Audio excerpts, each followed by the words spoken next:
Goodman and Hummel podcast, and we got Robbie Hummel. I'd known you since you were a kid. I could blow my knee out, both knees, and still kick your ass. We're trying to find the Robbie Hummel statue. I wanted to kill you. All right, welcome back to another episode of the Goodman and Hummel podcast. I'm Jeff Goodman. He's Robbie Hummel, and we have the head coach of the number one team in the country today, Rob. Rick Barnes, who Rick, I apologize, man. I know you just saw Robbie like last week, twice in a week. His parents don't even want to see him twice in a week, Rick. Well, you know what? I'm going to go back and just listen. I don't listen to the game like that. We film our own games. I'm just curious how he was during the call. I wonder if he was a little tilted towards the Big Ten or. I was straight down the line. I just like seeing good basketball, although I'm sure Tennessee fans probably felt like that was not the case. Yeah. But I promise it was. Hey, you didn't play Purdue. Rick, you're okay. You didn't play Purdue. Yeah. Okay. Man. Well, funny. You know what? It was a good basketball game. Both teams played really, really hard. And obviously it's almost like one of those deals that who had the ball last was going to win, and we were fortunate to get it. And I tell you what, the fact in the second half it was 9-3 in fouls actually played out in our favor because, you know, we got that Meshack picked up that foul because of the way the clock was running, we would have had to score and they would have got it back. And it just worked out in our favor that day. Coach, you guys are the number one team in the country. You've got 3 straight 25-plus wins. You've won the SEC last year. You won the SEC tournament 2 years ago. You go to the Elite Eight last year. Have you been able to maybe reflect on how awesome this run has been for your team and your staff in Tennessee basketball? You know, Robbie, not really. I don't think I think of it like that, you know, because, I mean, you guys know, you guys have been in the game a long time. And, you know, when the season's over with, it is always like a final, you know. I don't care when you win or lose. I mean, when it's over so abruptly, and you catch your breath a little bit. And with the way the calendar is right now, you know, you're back into recruiting and everything like that. And then we pretty much practice year round basically. But, you know, I'm proud of our guys. I really am. And I appreciate their work. And you know, I do think I've got the best coaching staff in the country. But I haven't, like when you said that to me, I said, that sounds pretty good, but I haven't really thought about it. I really haven't. And I think, you know, I don't know how other coaches are, but there's other things going on in my life too, that it's just like one day at a time and move on to the next thing. Yeah, you have a lot of things. It's funny. I said this to Rob before we started this. I said, like, you're the least self-promoting head coach maybe in the country. You have a voice. And you're not afraid to use it, but I just feel like sometimes, I don't know, there's just not the respect nationally for you that there should be. Everybody loves you in the industry. We know that. I've never heard a bad word about you. Do you sometimes feel like there's a lack of respect? You probably care when you were younger, and I'm sure you don't care anymore. You answered it right there. That's it. And younger, when I look back, I made so many mistakes and went about the wrong way, wanting to maybe be respected and thought of as this, that, or whatever. But you just said I'm way beyond that right now, and I look back on it. I can't believe it's been 10 years since I've been here at Tennessee, and it's incredible because you know, Texas, I had chances to leave while I was there, but I never did, and you know, coming here has been an unbelievable blessing, and I just thank the good Lord for it. Can you take me back to that day, Rick, at Texas in 2015 a little bit? And, you know, I don't think it had run its course, but looking back on it, it was the best thing probably to happen to you. But that day must have been brutal for you because you were Austin. You were Texas. You had gone to the tournament every year. You had brought in a ton of talent. What was that day like for you when they told you, like, this is it? Well, you know, Jeff, what had gone on, the guy that hired myself and Mac Brown and Augie Garrido, DeLos Dodds, who really one of the greatest athletic directors ever, you know, he didn't get to end it the way I think he wanted to either, you know, and we knew that when he left, there was always going to be some changes, but think about it, as soon as it happened, Mac Brown was not treated the right way, and And then there was rumors about me and how they wanted to start all over with everything new. And I'd gotten a call from some people say I better be careful, watch my back, and so but I had some people there on the inside too that were very powerful guys that told me that you're going to be fine. And but I just called back, said I don't. There's something going on here. I don't like it. And to be honest with you, I'd been there a year with a new AD, and it wasn't the same. It really wasn't the same. And but when I was asked that I was the rumor was put out by the athletic director that I could stay as long as I would change my staff. And Todd Wright, Rob Lanier, guys, it had as much to do with building that program as anybody. It wasn't going to happen. And so but also said, we're not going to sit up here and have a nice little press conference like this. I mean, but that last week, what was going on, I was in conversation with the University of Tennessee. And so I knew that when I walked out of that press conference, I literally walked to the plane and flew to Tennessee. And but there was no way I would ever fire my staff, to keep my job. And but again, I look back and there's still a little bit of numbness about it when you leave and you come and you're like, it's new. It's the newness of it. But again, I look back and I made the comment that I felt like that was a decision that God had made for my life at that point in time. And the athletic director, Steve Patterson, he was just delivering the message, and which I look back and it's been a really a wonderful thing. And I just love Knoxville, love the people here. I'm 3 hours from home, but Austin's a big part of me too. I still have wonderful people there. A lot of my family, obviously, the majority of my family's there.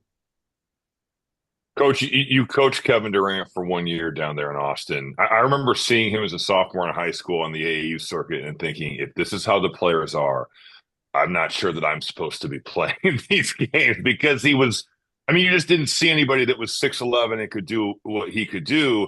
When did you maybe know, okay, this dude is going to be different than 100% of the players I've ever coached?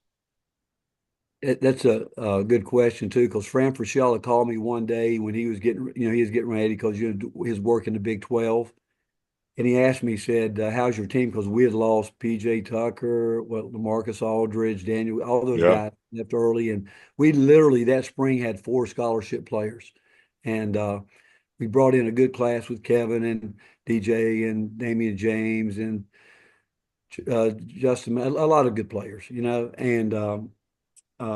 Fran called me that early that fall and he said, "What do you think about your team?" I said, "I don't know yet about our team, but I do know this. I've got the best player in the country." And he said, "You've got the best freshman?" I said, "No, I've got the best player." I said, "I've never had a guy like this." And not, every day. It was something different every single day, but it was his love, his passion, and his work ethic was just incredible. And his so humble. Loved his teammates. He flourished, and I thought Todd Wright did a great job, not looking at him and saying we're going to try to put a lot of weight on you. We're just going to get your body right, and and that's what he did. But Kevin was a guy that you literally had to keep him out of the gym. You look back, I think he played almost 37 minutes a game, and then DJ I think was up around 32, but we started 4 freshmen that year and AJ Abrams. And but I throughout the summer and watching him, but really watching how hard. And I got on him one day in practice, really hard. Well, what had happened? We'd played a exhibition game against my alma mater, Lenore Ryan, and we beat him by 40. But Kevin did not play well. He shot a lot, didn't make a lot of shots.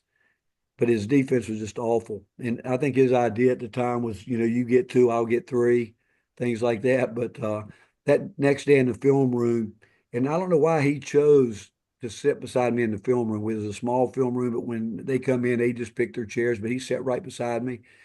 And that entire film session was directed at him, how bad he was on defense.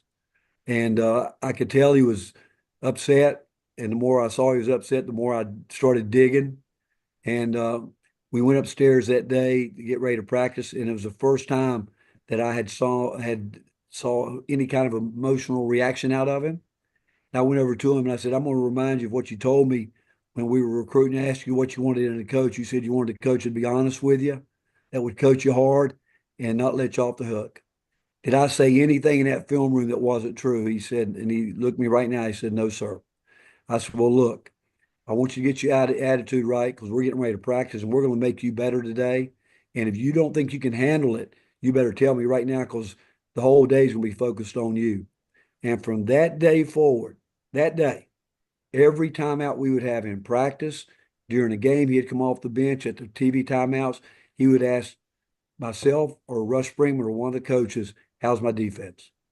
That's how he was. And he really worked at it. And at the end of the year, and I remember one of the first times I saw him play his rookie year in the NBA, they were playing against the Lakers in a close game. And he came out and they put him on Kobe with the game on the line. And Kobe I'll never forget, made an incredible baseline jumper, but KD guarded him as well as you could guard somebody. And I tell him all the time, I was as proud of him for that action as anything I've seen him do in the NBA. You know, once Robbie Hummel locked KD down in the NBA. Did you know that? Really? Coach, locked is not the term.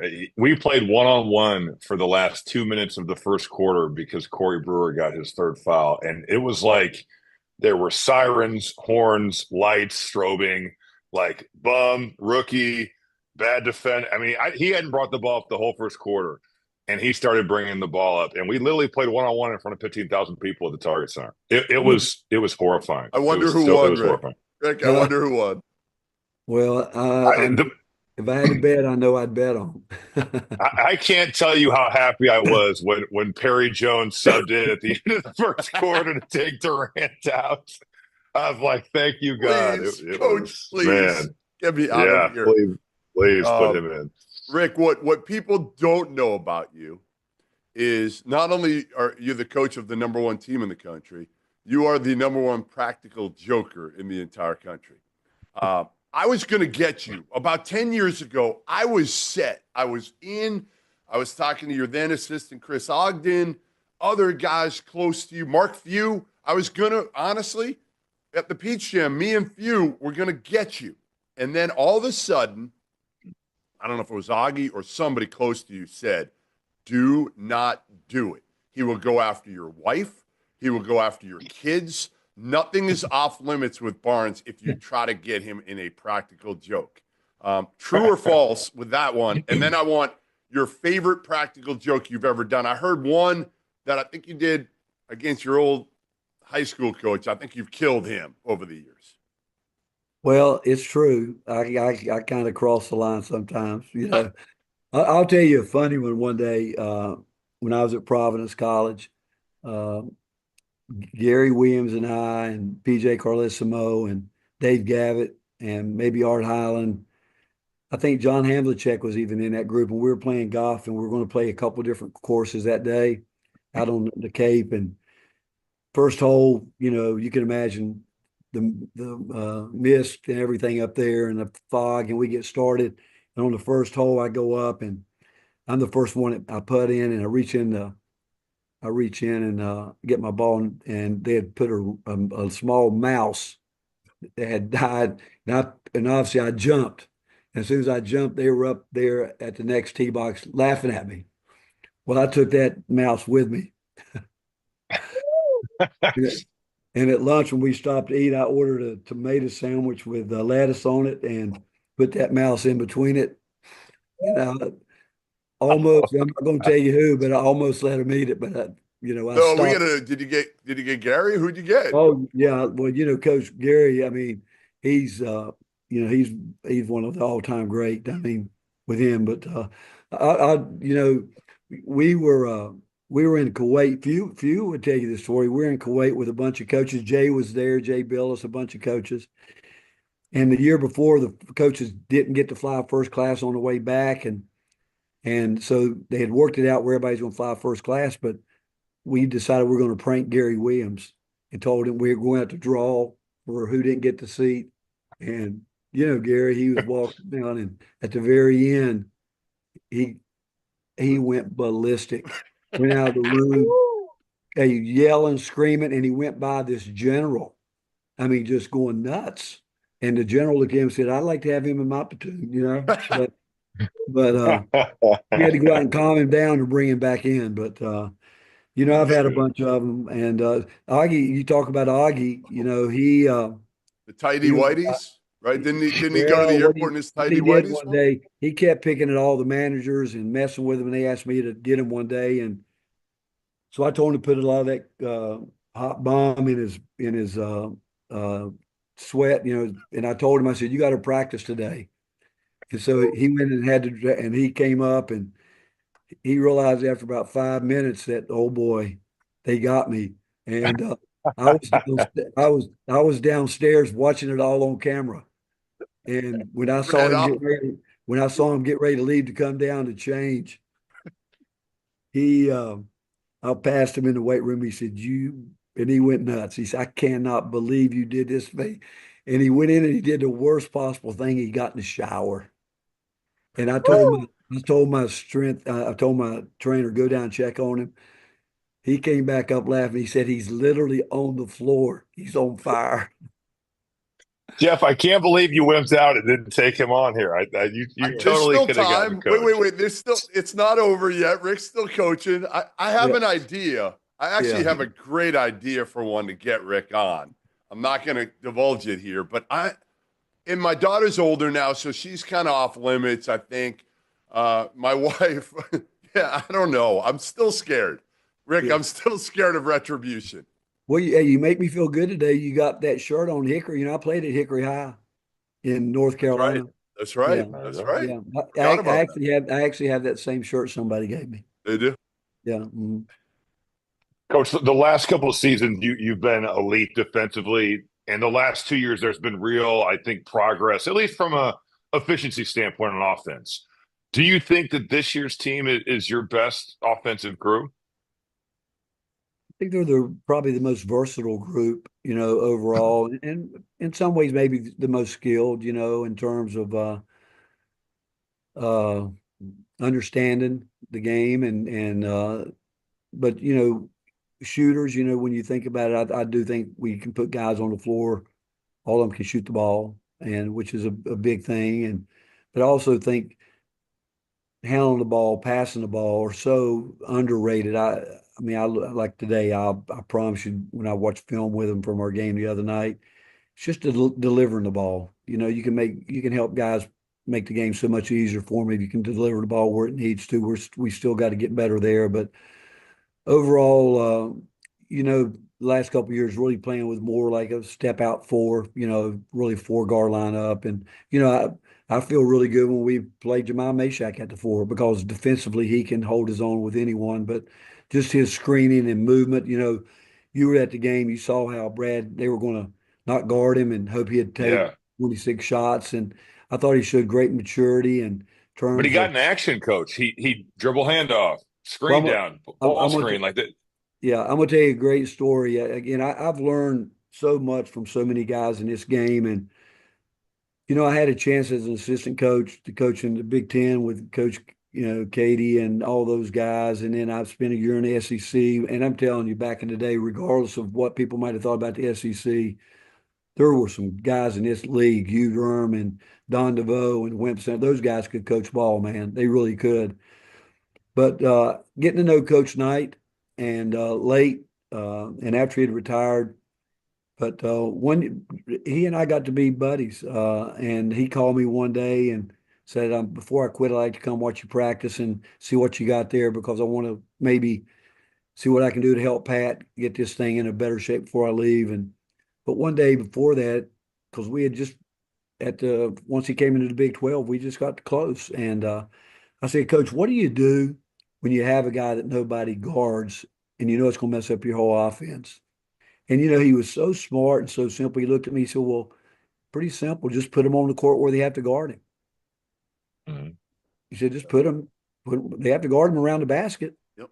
And that's kind of what we did with Jamal Saturday, But I thought this is things that go through your head. As soon as I saw that, that's exactly what came to my mind immediately. Got to get him down there. Got to get him what you're saying, getting him dribble at, letting him screen and roll. Just a two-man game, screen, roll in there, and he had a couple baskets like that or a basket like that. Yep. But Yep. I've been blessed to learn from so many people and work for some just great people, and I still learn something every day. Every time I watch film, I learn something. So are we supposed to now call you the portal whisperer after Dalton Connect and Chaz Lanier in successive years? I mean, whoever you're going to recruit out of the portal next year, Rick, everybody's going to just recruit. Like everybody's going to go after him, no matter who it is. After this success. Well, Jeff, that goes my coaches. They do a great job. I'm telling you that. My guys, and their intel. They do their job, and we got a great group of guys behind them too that constantly are on top of things, and they honestly know who can play for us and what we're looking for, and they get the credit for all that. They're the ones that do that work. Speaking of Connect, Coach, can you please tell the story about Dalton and Tom Izzo and yourself? Because it is an all-timer. Well, I love Tom. Tom and I met when he was an assistant at Michigan State, and I was at Ohio State. I met him. He came in one day to watch a kid in Columbus, and we sat and talked. And since that time, we had been really great friends. And I love him to death. But I didn't know until you told me. He thought I lied to him. But I didn't, because when Dalton got here, I'd heard rumors about he and Meshack in the summer going at it up there, and they had some really good ones, his defense and against, Dalton's offense. But when we started out, I used to tell him, I said, you know what, Dalton, you might be the worst defensive player God's ever created. I said, I can't believe how bad you are and this and that. But you know what he would say to me? He said, well, I came here because I want you to help me, and I was on him every day, every single day. And, he'd have his good days, not so good days, but he never had a bad day offensively. But he would really get beat in some of the most simplest ways. And so I told him the night before we were getting ready to play Michigan State, I said, tomorrow's going to be the first time we get to put all 11 guys, 12 guys together. It'll be the first time. So I'm going to tell you this right now. And what I'm telling you is what I told Tom. I said, I don't know what he's going to do, because if he doesn't play, I'm going to set him down. I'm going to use this game to prove a point to him. But what had happened a week before, Santiago's grandmother passed away, so Santi wasn't there, and we were not going to start him. We had made up, we're not starting him. And so I'm telling Tom this before the game. I said, I don't know, but he doesn't guard anybody, and he can score. And the game starts, and I kid you not, I was shocked that he guarded the way he did. And Tom's looking at me like he thinks I'm lying. And I'm like, I'm shocked. I truly am shocked. And when he went down the court and threw that dunk down, I really turned around and said, man, that's a white dude. I'd never seen it. I'd never seen him. I'd never seen him do that. I'd never seen him explode like that ever in practice. But Izzo said that you turned to him and kind of gave him like the Jordan shrug type thing. And let me tell you, he still thinks you lied to him. He's told me the story at least 4 times. I did, because I'm sitting here thinking, and I was stunned. I did look at him like, because, we were mic'd up too. And I'm like, I'm not sure. I'm sure he said something to make me react like that. But that's true. I really wasn't in him. But from that point on, he showed us something. But he kept getting better all year defensively. And I mean, it's amazing how much he's continued to improve up in the big leagues. Why do you think he slipped in the draft, Rick? Like I heard some rumors and things, and like some people, thought maybe he wasn't picking things up quick enough, didn't test well, whatever it was. What were you told? Why did he fall? No, I think what happened, he only worked for 8 teams, the top 8 teams. And as you know, a lot of teams in the NBA are not going to recruit you, or not going to draft you if you haven't come in for them, if they haven't seen you. And so with him not doing that, our phones immediately started blowing up. Not that question we never got. We got the one about what came up medically. what's his physical, what didn't show up or something like that. Because they didn't have his physical after They the didn't top have it, yeah, eight. they- They so- didn't have it. Right. So they were calling our trainer, calling everybody, trying to get that, the latter team. What I think through the whole thing was, who was the kid that was on the verge of first, second round that went 3 or 4? It all went out of whack. Remember, wasn't even projected to be a lottery pick. And I can't remember who it was, but Remember now. it came out of nowhere. Really? And I can't. yeah, and that was something. And then everybody, now they're looking at it, what happened. But I think that when he went past where they thought, again, people are going to say whatever, but I do think the fact he didn't go beyond 8 maybe had a little bit to do with it too. If you haven't heard by now, we have partnered with BetMGM for the season. We'll be using BetMGM lines to make all of our picks, and we'll have special offers for the listeners and the viewers. Download the BetMGM app and sign up using the bonus code FIELD. Deposit at least $10 and place your first wager on any game, and you'll receive up to $1,500 in bonus bets. Go download the BetMGM app and use the code FIELD today. Now that college basketball season is back in full swing, I need to remind you guys about our partners over at Autograph, where the real college hoops fans reside. The Autograph app curates all of the best content for every sports fan and every sports fan's favorite team. Podcasts, blogs, analysis. It's all there without the nonsense from the talking heads that don't actually watch the games. And there's a bonus. Consuming content on the Autograph app earns you coins that can be redeemed for rewards for things like no-fee tickets or signed jerseys from your favorite players. There are a couple new features in the app that I need to let you guys know about as well. Autograph Replay gives you a quick-hitting summary of the previous day's news so you can keep track of all the important things going on with your favorite teams. And Autograph Rooms allows you to chat in real time with the true voices of fandom within your team's community. So go to the link in the description or scan that QR code on your screen and download the Autograph app. Now that the college basketball season is in full swing, you need to make sure that you have access to the best betting tool on the market, the Rhythm app. Spelled RITHMM, is a data-backed app that uses AI and analytics to identify inefficiencies in betting lines and the player prop market that will allow you, the user, to profit.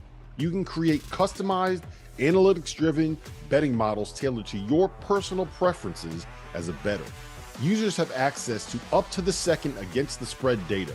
And if you're like me and you understand pictures better than numbers on a screen, Rhythm's internal trend analysis provides you with the kind of graphs that will allow you to evaluate past results and project future performance in a visual way. Every Division I college basketball team is included in the Rhythm's metrics. Free subscribers to the Field of 68 Daily will get 25% off for a Rhythm subscription. Use the QR code on the screen to sign up or download at the link in the description. All right, so you mentioned that the SEC was loaded years ago, before probably when Hummel was in diapers, right? It was loaded. Then it went through a rough stretch, right? And I remember I talked to Mike Slive, the late, great Mike Slive, and he brought in Trengisi. I don't know if you had anything to do with that, but he brought in Trengisi as a consultant. Slive said, we've had it here. What are we going to do? I remember him telling – Billy Donovan told me this story. Billy, after they won 2 straight titles, I don't think he scheduled at the great – I think his non-conference was just okay. And Slive said, I need you to schedule. You got to be a cornerstone of this program. We need you to schedule in a way like Kentucky, right? The resources into hiring coaches like you, like Bruce Pearl, big name guys who you knew could rebuild programs quickly. And now you add Nate Oates in and Beard. I mean, it is by far the best league in America. I just saw last night here in Charlotte, Oklahoma beat Michigan. Oklahoma is undefeated right now. They were picked second to last in the league. I saw Vandy earlier this year in Charleston, and they were good, and they were picked last. How did this league get to be this, Rick? Jeff, I can take you back to 10 years ago, and Mike Slive had stepped away, and Greg Sankey came in, and our first meeting he came in and, I'm there first time ever and I'm just listening, obviously. And he made the comment that the league, how good it was in every sport other than basketball. And he made a commitment that day. He said, I'm going to do my part as commissioner to do everything we can, but you guys got to do your part. Obviously, scheduling was a big part of it, because there would be days back in the day you would tell if you were a mid-level school, you wanted to play SEC schools in November, December because nobody would be at the games. Yep, You that's know, right. that was a rumor that was going about, that, hey, if you want to, be able to go on the road, get a good buy game, not a hostile crowd, SEC is the way to go, right? And so what he did, he came in and I think he's done everything he said. He said, I'm going to fix the officiating, and he's got onto that. He hired Dan Leibovich, and Dan was a major hire that got involved with a lot of different things, got coaches involved in committees. And then, when Dan left 2 years ago, another just a tremendous hire in Garth Gleasman, who's come from the NBA with just a whole different perspective. And our officiating, I do think Mike Eads has put together the best staff. But what has happened as I've gone around the league, the facilities have changed drastically. I mean, some of them were, you could just tell there was no emphasis placed on it. So I think when Commissioner Sankey said he was going to do his part, I think his part was not just with the coaches. I think he probably had that direct conversation with the athletic directors. And so everybody in the league, there's been improvement everywhere we have gone in this league, everywhere. And there's some of our arenas have become some of the hardest places to play in the country. And I'll be honest with you, Jeff, I grew up, as you know, 3 hours from here. I had no idea the fan base here I told Robbie the other day, this fan base, Insane. the emphasis that being placed on what it has, back through the 80s, 90s, this is as good as it's anywhere in the country. And I mean, there's no place like Thompson Food City Center at Thompson Bowling Arena, but it started, I think, that first year there, about 10 years ago, and it's built to this point. And you said coaches, but I will say this, and you know this too. Guys have been in this game a long time. There weren't bad coaches back then. No. And there weren't. You're right. It's more than coaching. It's way more than coaching. You can only do what you got to work with. So it's not just been, we have terrific coaches in this league, but I've always thought we've had terrific coaches in this league. Coach, you've been doing this a long time. You just turned 70. How much longer do you want to coach? Winning's fun. Yeah. You know what? I think it's pretty simple. I love basketball, and I love going on the court. And like today, I'm excited about practice today. Things that we can get better with. And I think I'd simply tell you, I spend a lot of time in the mornings in my quiet time with the Lord, and I think that some way, somehow, He'll give me the message. It's time for somebody. But I'd love it. I'd really love coaching basketball, and but if we're not winning, I'm not sure I could do it, to be honest with you. But I do like watching guys get better. The best part about this job is, think about it. You came through it, where you're 18, 19, 20 years old, got a dream, wanting to help guys get there, knowing through the 30 or 40 guys that's been able to live the dream of getting a chance to play in the NBA. Every one of them's got a different story. From a guy that's as talented as Kevin Durant, who you knew it was just he could have gone to any university in the country. He was going to be the 1 or 2 pick in the draft. To guys like Royale Ivy, PJ Tucker, guys that weren't recruited, Dalton Connects. They've all got different stories, and to live that with them is special. And but I would maybe, to answer it the way it probably should be, if I ever lost that edge, I'd probably not do it. I know I wouldn't do it. Are you going to be Boeheim, Rick? Are you going to be Boeheim and just keep going? I one day at a time, and I don't know. I know that Jim loved to coach basketball. I tell people, he and Gary Williams probably watched as much basketball as any two guys I'd ever been in my life. If they were at home at night, they're watching hoops. They loved it. And uh, like I said, I still love, if I wasn't looking forward to seeing the guys today to get better, I'd quit today. I really would. Last one for you. Last one. You've been in this a long time. Give me the one thing you would change right now. If you're running college basketball, if you're the czar, whatever you want to call it, what's the first thing or the biggest thing that you would change? I would have a basketball commissioner. I'd have a football commissioner, baseball commissioner, and then I'd have a commissioner for all the other sports. And because we're all different, and I don't think you can have one governing body trying to govern everything like that. I just think there's some people that really understand the game. I don't have a problem with players getting paid. I think it's got to be fair. I think we've all got to be working under the same thing, which we know that's going to be impossible with the mid-level schools. And even though we can maybe get the big leagues, the Power Four, close to each other, Brad Underwood said something to me the other day that I thought was really interesting. He said that the Big Ten last year paid $70 million out in buy games in football and basketball. And I think, okay, does that mean that, and he made a point that was well taken. I mean, you think about in the NBA, they don't have a bad night.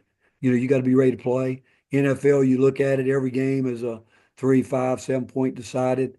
Do we get to a point where we have to make 30 games, all big games, because of the money that's being charged to come to games now and all that? But the fact that I came up through Davison and George Mason, I still have a special place for those schools. I don't They want to need see that them. money. They need that money, right? Yeah, and I don't want to see them left behind. Right. I don't. I think March Madness is one of the greatest things our country has, because it's the only sport that every state can be represented some way, and no other sports can do that, I don't think. And so, people talk about expanding it. I just don't see it going beyond 3 weeks. I don't know if it can. I love you, Rick. Rick, so you're on my side. You're like the only coach in America who's saying, leave it alone. It's great. Yeah. Why mess with it? Yeah, I think it's at a huge disadvantage when you do those playing games and they tell me they play on Monday or Tuesday, then they got to be somewhere on Wednesday. They get in late Wednesday night because of air flights and they have to play. It's not fair, so for those teams, even though we've seen some of those teams make a run and do some things, I just don't know how we can expand it beyond 3 weeks. So they do that. That means simply it's going to be more playing games, Monday, Tuesday, That's right. maybe Wednesday, But I just would like for us to have our own commissioner, someone that deals with us directly and not get away from. And I'm afraid with this new collective bargaining thing they're trying to bring into the big leagues that it's kind of in some way going to promote cheating again, because we're playing at big stakes, and I felt like the NIL. It's just like the NIL is allowed. Like when we were recruiting Kevin Durant, there were maybe 5 schools there, maybe early. Yeah. Now there'd be 15. Everybody with money. Everybody with money. Yeah. Right. That's where Doesn't matter who you are. Yeah, it doesn't matter who you are, because if it goes with that, and I get that part of it, but I also know this.